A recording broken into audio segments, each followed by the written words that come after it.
see you guys in the dark.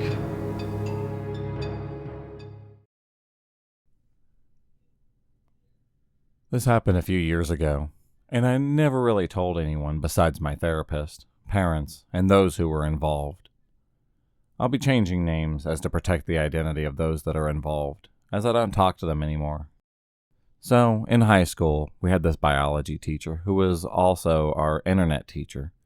He was a Google representative, and our school was the first to be introduced in a Google classroom, with a virtual board and all that fancy jazz. He was tall, lanky, and had a big nose and thin hair.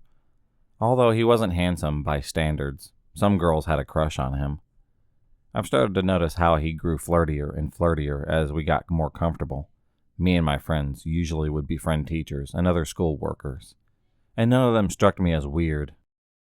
There was this girl in class who often sat on his table and flirted behind her shoulder, and he'd speak lowly and clearly flirt back before telling her to go sit down.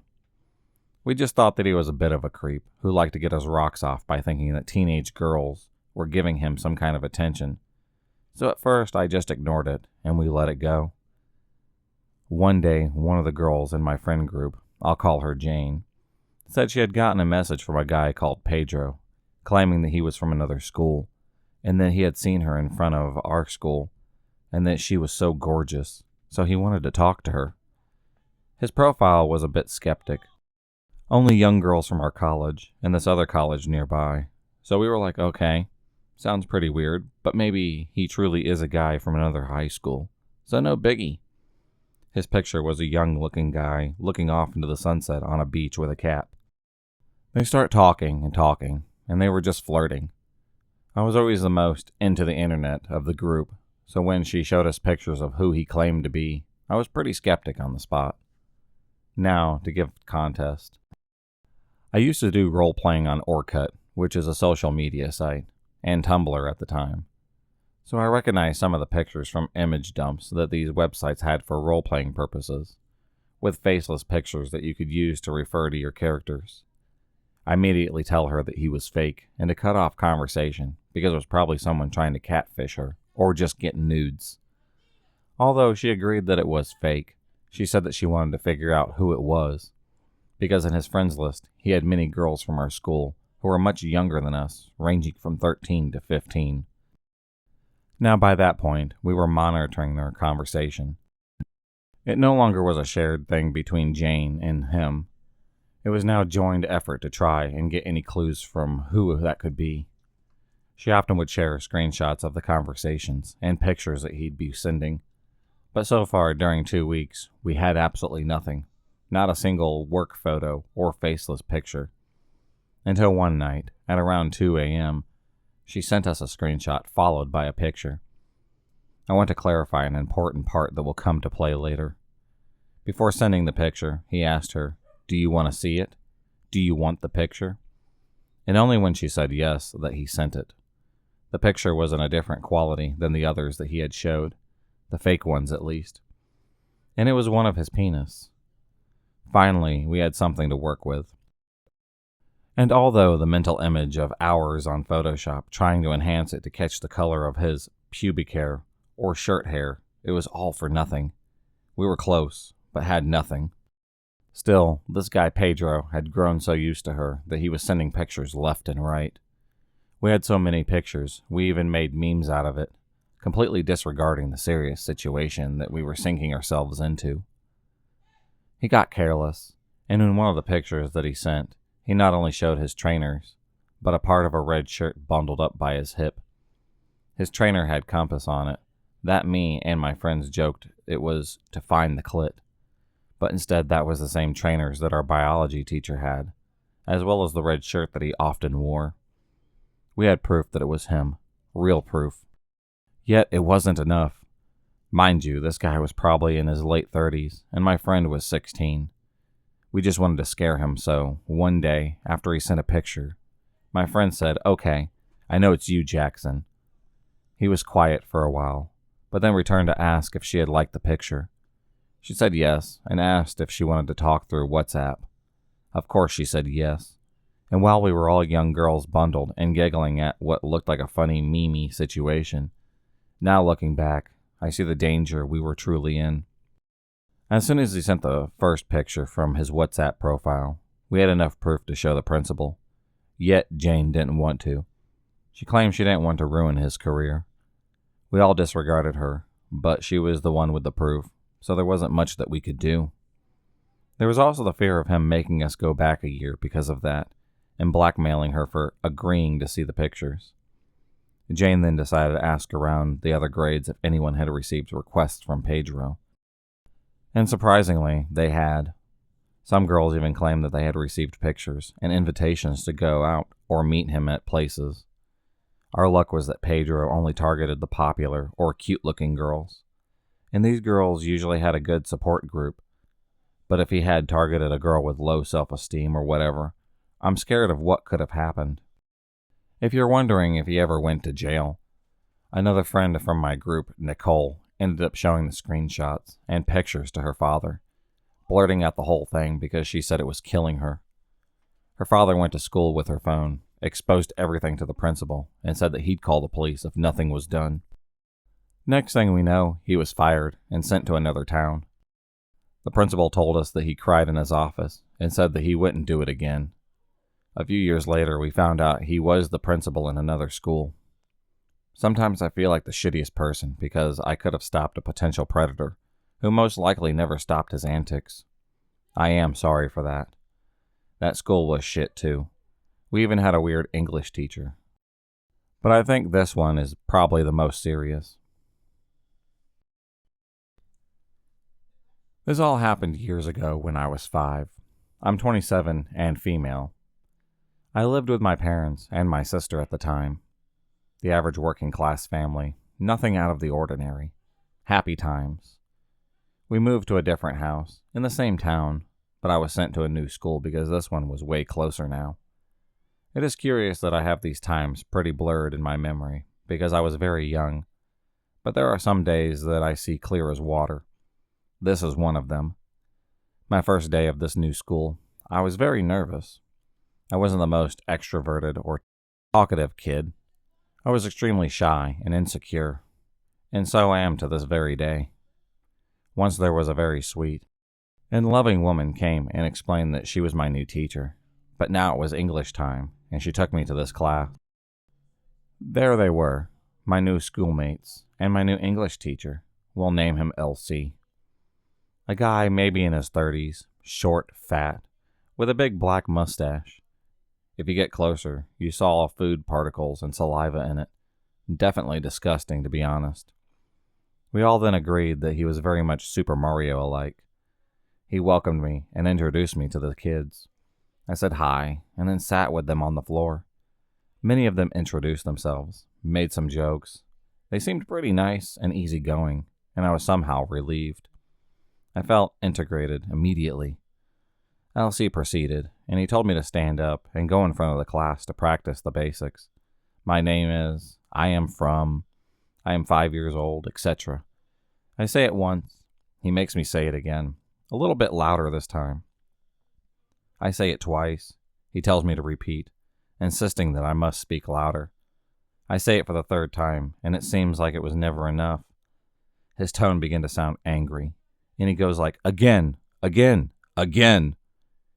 He had me repeating that until I started crying, and he finally told me to just go sit down. My mates told me that it was okay, that he was just an asshole. My mom later asked me about my day at school, and I said everything was fine, except for that teacher, Elsie. I started crying and told her that I didn't want to go to his class ever again. There was something about him, something dark. I didn't know what it was, but I just felt it, and he scared the shit out of me. The following weeks, I kept whining to my mom the mornings that I had English, but what could she do? She tried to calm me down, saying that it was okay to just have fun with my new friends, and that he was just a grumpy teacher. I went to that school for 4 more years. I got used to him and his peculiar character. For example, he got really pissed when a kid was late to his class. He yelled and told them to wait outside, sitting on the floor by the door. We were actually scared to just be late, but there were also days when he was nice and fun. Time passed by, nothing out of the ordinary except for one thing. He'd talk a lot about the FBI. We'd be with the computers in class, visiting the FBI website, reading about the most wanted criminals and stuff. Not the average English lesson for a 9-year-old kid. He took pictures of us, saying that we were designed for our own personalized FBI identification.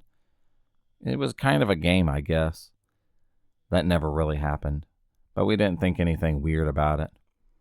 In Christmas time, he had taken pictures of the class to design a postcard. Years later, I was in high school, and an old classmate from that school tells me, "Hey, have you seen the news? Elsie was found dead." I looked for it online, and I couldn't believe what I was reading. Police had recently found that Elsie was a pedophile. In fact, the amount of material found on his computers and hard drives was so vast that it made him one of the biggest pedos in the whole country. When Elsie knew police was after him, he killed himself, jumping to the sea near the town's port to finally drown. I then remembered that day when he didn't stop until I cried. I remembered that he scared me so much I didn't want to go to school. His FBI obsession, our photos, everything just made sense. That darkness that I felt around him. Due to his death, I can no longer meet Elsie, but that definitely is a good thing to know now. This happened during high school. I admit I'm one of the troubled kids. Spent most of the day in detention rooms. Counselors would also talk to me out of it. Even got sent to local church just because they thought pray-overs would help me, so that I could finally be a good person. This problem of mine went until second year high school, but I am thankful of this one teacher, because she believed in me, taught me stuff, and would always advise me to do better. This is why we would always hang out. We were like friends. When there was a house event, she would invite us and have drinks. During my sophomore year, I had a girlfriend. That is why I barely see that teacher. When I bumped into her on campus, she would call me and tell me that we could go home together. My girlfriend that time didn't mind. According to her, that teacher is just worried and nice. Everything went fine, I thought. Come junior year, one thing left me, and my girlfriend dumbfounded. One day I hung out with her again. We were inside the classroom talking about random stuff when she suddenly touched my thigh, then proceeded to sit on my lap. I didn't move because I couldn't. I was surprised and just froze. One of my friends told me that he thinks that teacher isn't interested in me, while the other just casually blunt, "Nah, I just know you like that. A lot of guys fantasize about her, and she sat on your lap. Consider yourself lucky." I didn't know what to believe in. In my mind, I'm still a damn kid. How come this teacher would do something like this? Senior year, I let what she did slide. I'm in a happy relationship, and things are going well. She organized a small event in her house with my freshman classmates. We ate together and had drinks. As time passed by, other classmates went to their homes. I ended up not going home because of my two close friends told me to stay for the night. We had a few more drinks. The last thing I remember, I went to one of the rooms and fell asleep. In the morning, she woke us up to have breakfast. We went home after that. Monday came and the counselor called us. Started to say shit that I didn't understand. He told me that I forced my teacher to have sex with me and decided to hurt her while I was tipsy. I didn't understand what was going on. I pleaded, but they refused to listen to me.